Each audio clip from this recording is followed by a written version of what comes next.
Good afternoon students. इस video के अंतर्गत हम लोग शर्त, संकेत, कल्पना सूचक वाक्यों के विषय में जानकारी प्राप्त करेंगे। ऐसे वाक्य जिनसे शर्त प्रकट होता है, संकेत दिया जाता है या कोई कल्पना की जाती है। पहला वाक्य, मैं आपको 50 रुपए उधार दे सकता हूं, बशर्ते, देखिए कंडीशन लगा दिएगा, बशर्ते आप 1 सप्ताह में लौटा दें। कारण मैं आपको 50 रुपए उधार दे सकता हूं, बशर्ते आप 1 सप्ताह में लौटा दें। यानी शर्त प्रकट कर दी गई है। यहां देखना, कंडीशन लगा दिया गया है। आई can lend you 50 rupees.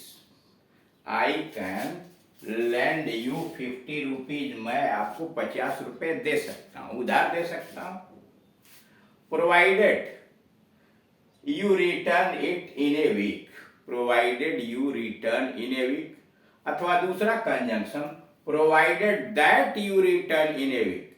That लगाए न लगाए कोई अंतर नहीं पड़ता है। पुनः समझिए, मैं आपको 50 रुपए उधार दे सकता हूं, बशर्ते आप 1 सप्ताह में लौटा दें। I can lend you 50 rupees provided you return it in a week, या you provided that you return in a week. यानी दोनों कंजंक्शन ठीक है, केवल प्रोवाइडेड लगा सकते हैं बशर्ते के लिए, या प्रोवाइडेड दैट लगा सकते हैं। दूसरा है, मैं इस बार जुर्माना माफ कर सकता हूं। मैं इस बार जुर्माना माफ कर सकता हूं। आई can excuse fine this time. मैं इस बार जुर्माना माफ कर सकता हूं। आई can excuse fine this time on condition that, बशर्ते, बशर्ते की अंग्रेजी ऑन कंडीशन हो जाएगी, on condition that you don't commit this mistake again. कि आप दोबारा, यानी तुम यह दोबारा गलती न करो। कहा कि मैं इस बार जुर्माना माफ कर सकता हूं, बशर्ते तुम ऐसी गलती फिर न करो। I can excuse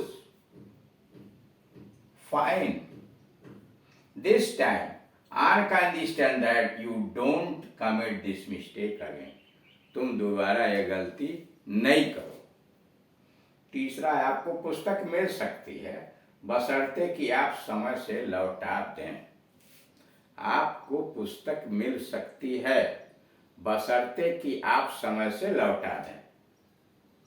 you can get books so long as, बशर्ते कि, so long as you return them in time. You can get books, तुम्हें पुस्तक मिल सकती है, so long as you return them in time, बशर्ते तुम इन्हें समय से लौटा दो। अब इसमें देख रहे 3 पैटर्न आया हुआ है। एक तो आया हुआ है प्रोवाइडेड या प्रोवाइडेड दैट, दूसरा कंजंक्शन आया है ऑन कंडीशन दैट, और तीसरा आया सो लॉन्ग एज। ऐसे वाक्यों के बशर्ते धन उपवाक्य से शर्त का बोध होता है। ऐसे वाक्यों के बशर्ते प्लस उपवाक्य से शर्त, बशर्ते तुम ऐसी गलती फिर न करो, यह क्या है, शर्त का बोध होता है। क्योंकि बशर्ते का अर्थ होता है यदि अगर, यानी बशर्ते का मतलब ही होता है यदि अगर। जैसे ऊपर के वाक्यों के अंतर्गत आप देख रहे हैं, सभी वाक्यों में हिंदी का कंजंक्शन लगा हुआ है बशर्ते। बशर्ते का मतलब ही है यदि या अगर। अब ये 3 मॉडल ट्रांसलेशन के आपके सामने रूल्स रखे गए हैं। पहला रूल है बनाने का पीसी। पीसी मतलब प्रिंसिपल क्लॉज, प्रधान उपवाक्य, प्लस प्रोवाइडेड, बशर्ते, या प्रोवाइडेड दैट, बशर्ते। दोनों में से कोई एक लगाएंगे, प्रोवाइडेड या प्रोवाइडेड दैट, और फिर उसके बाद एससी, एससी का मतलब सबऑर्डिनेट क्लास। अब इसमें देखिए ये पहला वाक्य देखिए, PC I can lend you, यह पीसी मतलब प्रिंसिपल क्लॉज है। मैं आपको उधार दे सकता हूँ 50 रुपए, I can lend you 50 rupees, यह हो गया आपका प्रिंसिपल क्लॉज। कंजंक्शन आपने डाल दिया प्रोवाइडेड या प्रोवाइडेड दैट, ठीक। और उसके बाद subordinate clause, you return it in a week, तुम इसे एक हफ्ते में लौटा दो, यह सबऑर्डिनेट क्लॉज आश्रित उपवाक्य। नंबर 2 दूसरा फार्मूला है ये वाला, अनकंडीशनल। प्रिंसिपल क्लॉज पहले रखिए, उसके बाद कंजंक्शन रहेगा ऑन कंडीशन दैट, यानी दोनों उपवाक्यों को जोड़ने वाला जो शब्द होगा वो ऑन कंडीशन दैट होगा, और उसके बाद यस सी यानी सबऑर्डिनेट क्लॉज। तो यह हो गया। मैं इस बार जुर्माना माफ कर सकता हूं बशर्ते तुम ऐसी गलती फिर न करो। I can excuse fine this time, यह हो गया principal clause. I can excuse fine this time, यह प्रिंसिपल क्लॉज हुआ, और यह हुआ कंजंक्शन ऑन कंडीशन दैट, ठीक। और उसके बाद subordinate clause, you don't commit this mistake again. अब तीसरे फार्मूले पे आइए, पीसी यानी प्रिंसिपल क्लॉज, और कंजंक्शन हुआ सो लॉन्ग एज, ये वाला सो लॉन्ग एज, और फिर सबऑर्डिनेट क्लॉज। तो यह है, आपको पुस्तकें मिल सकती हैं, यू कैन गेट बुक्स, यह क्या प्रिंसिपल क्लॉज है, आपको पुस्तकें मिल सकती हैं, यू कैन गेट बुक्स, यह है प्रिंसिपल क्लॉज। और कंजंक्शन सो लॉन्ग एज, जोड़ने वाला शब्द हो गया, कंजंक्शन हो गया सो लॉन्ग एज, और उसके बाद यस्सी है, यस्सी मतलब you return them in time, subordinate clause, you return it in time. Note, ऐसे वाक्यों में इफ का भी प्रयोग किया जा सकता है, कर ऐसे वाक्यों में इफ का भी प्रयोग हो सकता है, पर शर्त का भाव उतने जोरदार तरीके से व्यक्त नहीं हो सकेगा। कर इसमें आप इफ लगा सकते हैं, लेकिन जो शर्त का भाव है उतना जोरदार तरीके से अभिव्यक्त नहीं हो सकता है। अब एक दूसरा मॉडल देखिए, आप इसे चाहे पसंद करें या न करें, आप इसे चाहे पसंद करें या न करें, आपको इसे करना ही पड़ेगा।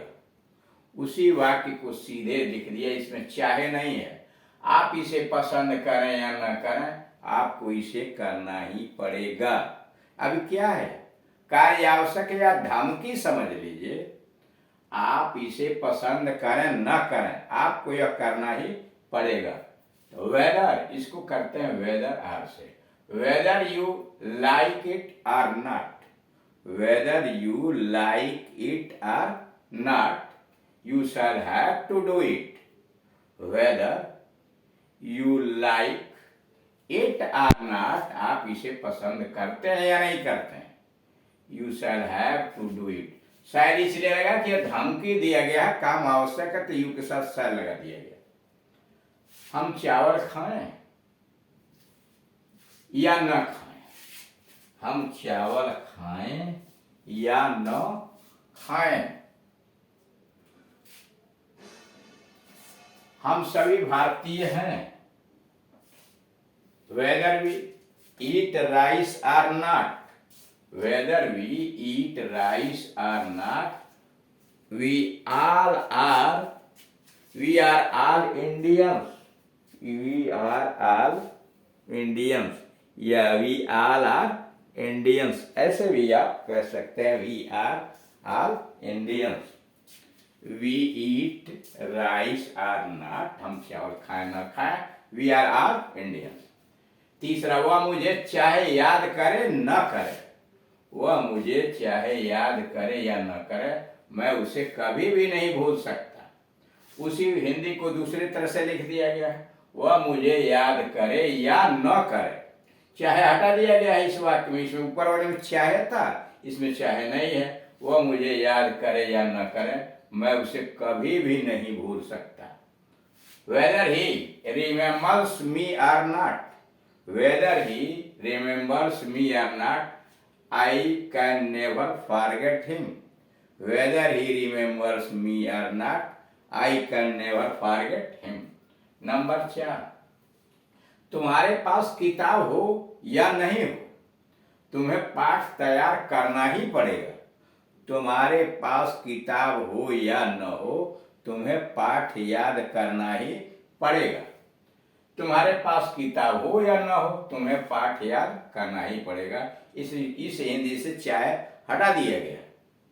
Weather you have a book or not, whether you have a book or not, आपके पास किताब हो या न हो, you shall have to prepare your lesson.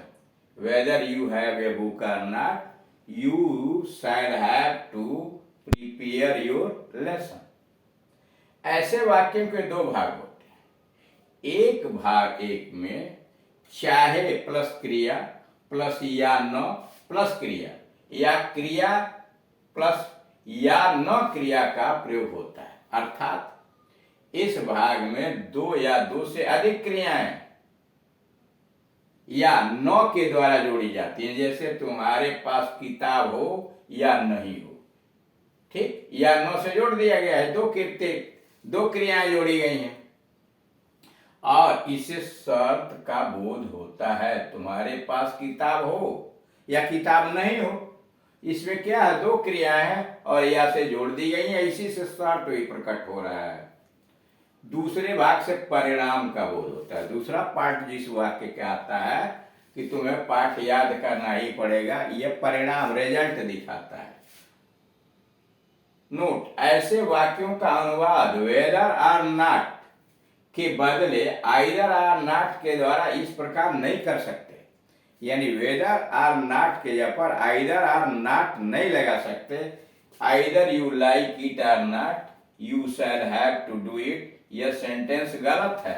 यानी वेदर और नॉट के जगह पर आइदर और नॉट का प्रयोग नहीं कर सकते। तो इस तरह से आपने देखा कि जोरदार तरीके से शर्त प्रकट करने के लिए क्या तरीका अपनाया जाता है।